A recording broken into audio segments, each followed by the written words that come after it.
Anything Media. Omuntu oyinza okwetenda eryanyi n'olowooza gw'osinga amaanyi naye ng'ekyamaze omanyiddwako mu bitundu bitono. Kino nno kinzijukiza omuyimbi Navio ebigambo bye yagamba Gravity omutujju.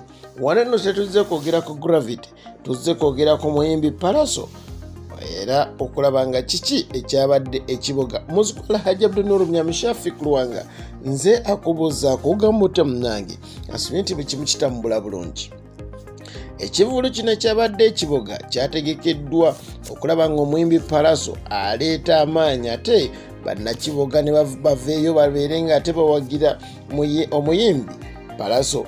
Kino nno omuyimbi ono Pius Mayanja amanyiddwa nnyo nga Pallaso avudde emabega wonna nga agugubana ne bapromota oluvannyuma lw'e Masaka okugaana okugenda okuyimba ye bato ne bamuweeresa oluguudo. Si ye yokka gy'agaana okuba ng'ayimba n'ebifo ebirala eby'enjawulo gamba nga kyotera, naye ku luno yasobodde okuba ng'ate atuuka ekiboga okulaba ng'abakubbira omuziki. Abannakiboga baaganye okubeera nga balabikako ndowooza olw'ennyimba z'okuba nti bo nga bo tebaziwuliriza wadde ffeeno mwana tuke tufiira. Ekyamazima omukulu ono Pallaso bwe yasobodde okubeera ng'atuuka, basobodde okubeera nga basalawo abantu bano bayingirire bwereere, buli omu asobole okuba ng'ayingira ate alabe omuyimbi, kubanga ate omuyimbi okujja n'atayimba kiba kibi.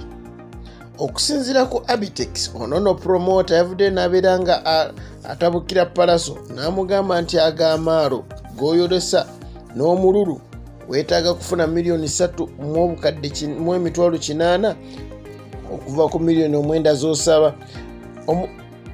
Okusinziira ku bategesi b'ekivvulu kino baabaza abantu 20 basobodde okuba nga bafuna ate nga bonna babadde babwereere. Omuyimbi Pius Mayanja amanyiddwa nga Pallaso yavuddeyo n'abeera ng'agamba nti oyo yenna atasobola Pallaso afune omuyimbi omulala kuba abayimbi gye bali, ye ayagala ssente okusinga sente ntono zemumuwa. Omukama akunkoomere.